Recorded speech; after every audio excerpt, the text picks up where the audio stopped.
आशा करुँची ये सिंगड़ार रेसिपी देखला परी आपण जितेबले भी सिंगड़ा प्रस्तुत करेंगे आपणकर सिंगड़ा एकदम क्रिस्पी हवा सहित पूरा परफेक्ट बनब जमीती मार्केट रे मिलता है सिंगड़ा ठीक से ही भाव में मुझे भिडियो छोटू छोट टिप्स सब आपण सहित सेयार करी भिडियोटी भल लगे लाइक शेयर कमेंट करेंगे भिडियोटी को जमा भी स्किप करंतु नहीं मूलर शेष पर्यंत देखूँ भिडियोटी भल लगे मो चैनल को सब्सक्राइब करेंगे।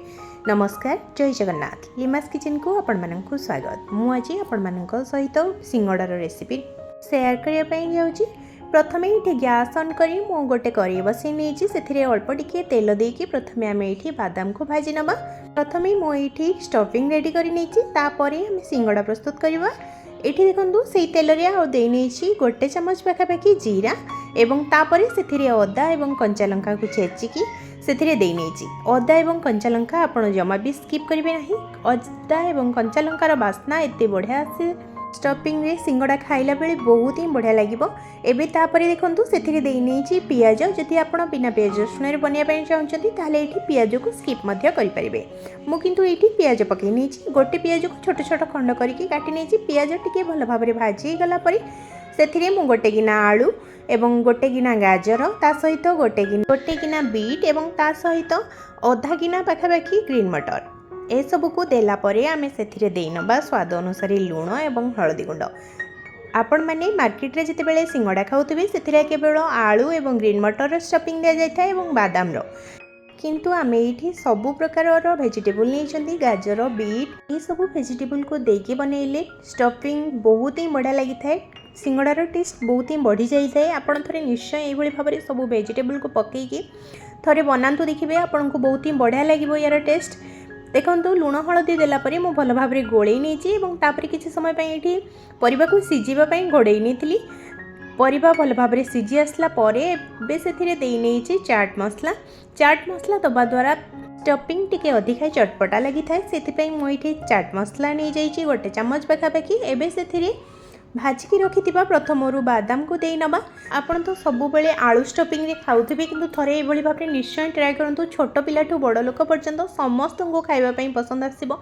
एठी देखंतु आमर स्टफिंग पूरा रेडी हो जाइए। मु एबे स्टफिंग को ठंडा हवा पई किछि समय छाड़ी देबी। एठी गोटे बड़ गिना नै जाइछि मु मैदा रे एबे दे देबा स्वाद अनुसार लूण एवं कला जीरा एवं ता सहित गोटे बड़ चामच रिफाइन तेल तापरे आम हाथ साहाय्य भल भाव में चकटिबा। ये आम मैदा को जिते भल भाव में चकटिबा आमर सिंगड़ाटी से क्रिस्पी हम। ये देखो मु प्रथम गोटे हाथ साहाय्य भल भाव में तेल को भल भाव में मैदा सहित मिसई नेला परे दुई हाथ साहाय्य केमिति घसिकी मैदा को खास्ता बनाऊँगी आपड़ ठीक से भाव में बनइबे। ये देखो हाथ में मुठा करनेला बेले पूरा बहुत बढ़िया भाव में मुठा आमर हो जाए जमा भी यहाँ भांगुनी ताने आमर ये पूरा परफेक्ट हो जाए मैदार खास्ताटी। एवं आम से अल्प अल्प पानी दबा एवं अटा चकटिला भली चकटी नबा। अटा जमी रुटी आम प्रस्तुत करती ठीक से भाव में सफ्ट रखा बेसी नरम कि बेसी टाण करके चकटे ना। ये देखो आमर चकटाटी प्रस्तुत हो जाए। आम किसी समय कवर कर नबा पाखापाखि 10-15 मिनिट आप कवर करके छाड़ीदे। 10-15 मिनिट पर ये देखो मु कवर खोली नहीं आउ थे भल भाव में चकटी नहीं। एवं आम से गोला प्रस्तुत करवा जमीती आम रुटी प्रस्तुत करती ताठू अल्प टिके छोट पूरी गोला ठारू टिके बड़ से भाव में आम ये गोला सब प्रस्तुत करनवा। मुझे प्रथमे किसी गोला प्रस्तुत कर आम रुटी जमी बेलती अटा कि मैदा लगे आप बेली ने मुझे मैदा लगे बेली नहीं जमीती आम रुटी बनाती पतला पतला पूरा ठीक से भाव में देखो मु पूरा पतला करके बेली नहीं आपण मानक ये देखे दूसरी केते पतला कि केते मोटा अच्छी। आपण बेसी पतला जमा भी करेंगे अल्प टिके मोटा रखिए जमी रुटी आम प्रस्तुत करती बास से भाव में। एवं आम गोटे छुरी साहाय्य रुटी को दुई फाड़ कर नबा एवं से सैड्रे आम पानी लगे नबा। पानी लगे नबा द्वारा आमर जमा भी खुलब ना सिंगड़ाटी। ये देखो आमर गोटे कोन भली प्रस्तुत हो जाए। आम से भरी नबा स्टफिंग भरी भरिकी आप जिते इच्छा से स्टफिंग भरवे जमा भी यहाँ खोलब ना जदि आप पानी ठीक भाव में लगे नहीं ताहले यहाँ जमा भी खोलब ना। मुझे 2-3 बड़ चामच दे नहीं स्टफिंग को फुल करिकी पूरा समोसा को। एबे देखंतु तापरे मु दुई पट साइड रो पुणी पानी लगे नहीं जो पट साइड खोला थिला ठीक से साइड रे पानी भल भाव लगे नेला परे मु हाथ रे प्रेस करिकी चापी नहीं एवं तापरे गोटे कंटा चामच साहाय्य टिके टिके चापी नहीं एमती करवा द्वारा जमा भी आमर समोसा खोल ना। ये देखो मु आउ गोटे सेम प्रोसेस रे आपण मानक बनईकी देखा आपण मैंने वीडियो रे जो भाई भाव में देखुं ठीक से भाव में पानी आपण भल भाव में टिके लगे नेबे नहले एटा समोसा तेल रे पड़िले खोली जाई पारे। पानी लगे नेला परे टिके भल भाव में चापी नेबे एवं तापरे सेथिरे स्टफिंग दे नेबे एवं जॉइंट साइड को भल भाव में चापी नेबे।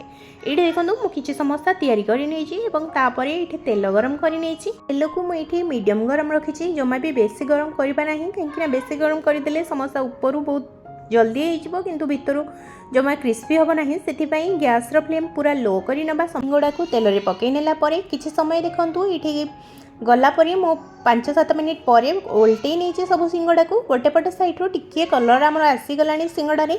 एबे हमें आरपट साइड को ओल्टे की आउ 5-7 मिनिट पकई नबा जेमिति सिंगड़ाटी आमर दुई पट साइड रू भल भाव में कलर पूरा गोल्डन ब्राउन कलर पड़े आसो। ये देखो केते बढ़िया आमर सिंगड़ा देखा गलानी। एबे हमें एपट सेपट करके आउ किछि समय छाड़िबा जेतेबेले सिंगड़ार कलर पूरा परफेक्ट आसीजिवो सिंगड़ार कलर बहुत सुंदर देखा जिवो तापरे आमे सेतेबेले ताकू बाहर करि नबा गोटे छणा साहाय्य एठी आमे सिंगड़ा को छाणी नबा। आपण सिंगड़ा को सकाळर जलखिया रे हो किंबा संध्यार स्नैक्स रे हो ता सहित आपण माने खाइ परिबे नहले आपण चटनी सहित मध्य खाइ परिबे किंतु बहुत ही बढ़िया लगे। आपण एमिते भी खाई परिबे कहीं स्टफिंग एते बढ़िया लगे जे आपण को आउ कौन सी जिनस दरकार ही पड़ो ना। ये देखो केते बढ़िया कलर आसी जाइए आमर सिंगड़ा रे। एबे आमे सब को सिंगड़ा को छाणी नबा एवं सेम प्रोसेस रे मु बाकी जहाँ सब सिंगड़ा अच्छे से सब को छाणी नेबी। आशा करुछि आपण माननकु वीडियोटी बहुत भल लागिथिबो। जदि वीडियोटी भल लागि थाए ताले मो चैनल को सब्सक्राइब करंतु वीडियो को गोटे लाइक करंतु। एभली सुंदर सुंदर नुआ नुआ रेसिपी वीडियो मु आपण मानक सहित शेयर करी आपण मानक भल पाइबा सपोर्ट मते आगो को निहाती नब। तेणु करी आपण माने मते बहुत सारा भल पाइबा दियंतु। देखा पुणी गोटे नुआ वीडियो एवं नुआ रेसिपी सहित रहिली। जय जगन्नाथ।